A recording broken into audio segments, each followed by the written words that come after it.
My name is Rusha and welcome back to Sparkly Rusha.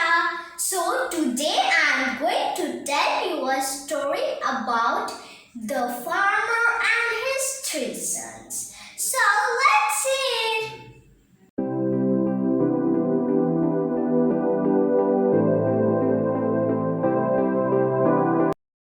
ये एक बहुत समय पहले का बात था। एक गांव था और उस गांव का नाम था रामपुर गांव। उस गांव में एक किसान रहता था और उस किसान का नाम था धर्मपाला। वो बहुत ही मेहनती था और वो हर रोज अपने खेतों में काम करने जाता था। उनके 3 बेटों थे।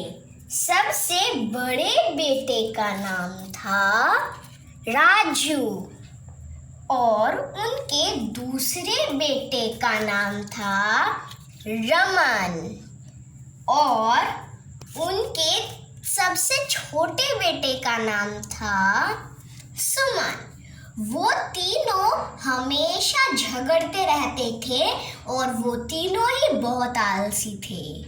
वो लोग छोटे छोटे बातों में ही लड़ते झगड़ते रहते थे। अरे मुझे वो चेयर चाहिए, मैं सबसे बड़ा हूँ इसीलिए मैं लूँगा वो चेयर। नहीं नहीं, मिडिल सबसे अच्छा रहता है, मुझे चाहिए वो चेयर। नहीं, मैं सबसे छोटा हूँ, वो छोटा प्यारा रहता है, मुझे चाहिए वो चेयर। नहीं, मैं लूँगा। नहीं, मैं। शाम को जब धर्मपाला लौट के आया तब उसने देखा कि उनके 3 बेटों अभी भी झगड़ रहे हैं।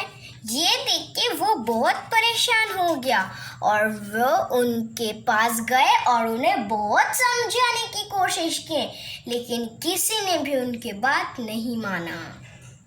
रात को जब धर्मपाला सो रहा था तब उसको अपने बेटों के लिए बहुत चिंता सता रहा था। वो सिर्फ सोचता रह गया कि जब मैं इस दुनिया में नहीं रहूंगा तो मेरे बेटों का क्या होगा। अगले दिन सुबह को वो कुछ मन में सोच रहा था और फिर उसके बाद वो अपने 3 बेटों को बुलाया। अरे रमन, सुमन और राजू, आ जाओ। उसके बाद वो अपने हाथों में एक लकड़ियों के बंडल लेके आया और अपने 3 बेटों को फिर से बुलाया और उसके तीनों बेटों एक एक करके उसके पास आए। हाँ पापा, क्या हुआ? अरे पापा, क्या हुआ? उसके बाद धर्मपाला ने अपने हर एक बेटों को एक एक करके लकड़ियां दिया और बोला कि इसे तोड़ के दिखाओ। और वो तीनों उस एक लकड़ी को आराम से तोड़ दिया और वो तीनों बेटों ने बहुत अच्छे से उनकी लकड़ियों को तोड़ दिया। और फिर उसके बाद धर्मपाला ने उस लकड़ियों को साथ में बांध के सबको बोला कि बेटो, मैं ये तुम्हें एक एक करके दूंगा और तुम्हें इसको भी तोड़ के दिखाना है जैसे तुमने पहले उस एक लकड़ी को तोड़ के दिखाया। पहले धर्मपाला ने उस लकड़ियों को सबसे बड़े बेटे राजू को तोड़ने दिया। तो फिर राजू बहुत कोशिश किया लेकिन वो नहीं तोड़ पाया और फिर उसके बाद रमन ने कोशिश किया और फिर सुमन उसे चिढ़ाने लग गया। अरे तू ये नहीं कर पाएगा, तुझे पता है ना कि मैं सबसे ज्यादा शक्तिमान हूँ तुम दोनों में से। नहीं, मैं ज्यादा शक्तिमान हूँ।